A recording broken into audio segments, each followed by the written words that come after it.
కానీ free bus ఎక్కుతాను రానోళ్ళ మీరు నిజం చెప్తానోళ్ళ ఆ ఫ్రీ బస్సు కోసం చూసుడు ఏందో కానీ కాళ్ళు అయితే గుంజి గుంజి నాకైతే యాస్టకు వచ్చిందో మొన్న ఉప్పలకాడ ఇలా పడితే ఇక ఆకాశంలో సుక్కలు పొడిచినట్టే ఎప్పుడో ఒకసారి ఒక్క బస్సు వస్తుంది ఇక దాంట్లో ఆ జనం నూక్కుంటూ ఎక్కుతాను వల్ల ఇక ఆ బస్సులలో సీట్లు దొరికిన వాళ్ళు అదృష్టవంతులు లెక్కనే అవుతాండ్రు ఏదో ప్రపంచాన్ని జయించినట్టే అవుతున్నది వాళ్ళకు అలా ముఖంలో నవ్వు చూడాలి అయితే ఈ ఫ్రీ బస్సు సీట్ల కోసమే కొందరు ఏం చేసిరో ఎరికేనా పాన్రి అట్లా వరంగల్ జిల్లా దాకా పోదాము చూసొద్దాం రాండ్రి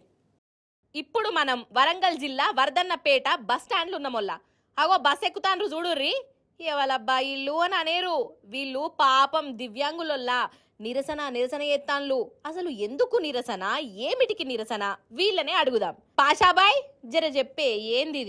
ఏదైతే తెలంగాణ రాష్ట్ర ప్రభుత్వం ఆర్టీసీలో మహిళలకు ఉచిత ప్రయాణం ఏదైతే ఉందో ఆ ఉచిత ప్రయాణ కారణంగా ఈ తెలంగాణ రాష్ట్రంలో ఉన్నటువంటి 30 లక్షల మంది వికలాంగులు ఆర్టీసీ బస్ ఎక్కాలంటేనే భయపడేటటువంటి పరిస్థితి ఈ రోజు దాపరించింది. ఇవాళ మహిళలు వచ్చి మాకు వికలాంగులకు ఉన్నటువంటి సీట్లలో కూడా ఆధిపత్యం చెలాయిస్తూ వికలాంగుల సీట్లలో కూడా వారు కూర్చోవడం వల్ల వికలాంగులు చాలా తీవ్రమైనటువంటి ఇబ్బందులు ఎదుర్కొనేటటువంటి పరిస్థితి ఉంది. కాబట్టి మేము చీరలు కట్టుకుని రాష్ట్ర ముఖ్యమంత్రి గారు కనువిప్పగలగాలి వికలాంగుల పరిస్థితి ఆర్టీసీ బస్సులు ఎంత దయనీయంగా తయారైందనేది రాష్ట్ర ముఖ్యమంత్రి గారు కనువిప్పగలగాలని చెప్పేసి ఇలా చీరలు కట్టుకుని మా వికలాంగుల సమాజం ఇలా నిరసన వ్యక్తం చేస్తుంది. ఈ నిరసనతోనైనా రాష్ట్ర మంత్రి గారికి రాష్ట్ర ముఖ్యమంత్రి గారికి కనువిప్పగలిగి ఆర్టీసీలో అదనంగా వికలాంగులకు మరో 2 సీట్లు కేటాయించి రాష్ట్ర ప్రభుత్వం చర్యలు తీసుకోవాలని చెప్పేసి ఈ నిరసన కార్యక్రమాన్ని చేపట్టడం జరిగింది.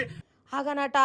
పాపమొల్ల నాకైతే మస్తు బాధ అనిపిస్తున్నదొల్లా అసలే వీళ్లకు కాలు రెక్కలు సక్కంగా ఉండయి ఇక ఈ ఫ్రీ బస్ వచ్చిన కాంచెల్లి బస్సులు ఎట్లా నిండి ఉంటున్నాయో చూస్తూనే ఉంటున్నాము నడవనే రాదురా అంటే వీళ్ళు కూసునే సీట్లు కూడా ఉంటలేవట ఎంత అవస్థ ఎప్పుర్రి అందుకే ఇగో ఇట్లా చీరలు కట్టుకొని ఆడోళ్ళ లెక్క బస్సులలో వచ్చి ప్రయాణం చేసిర్రు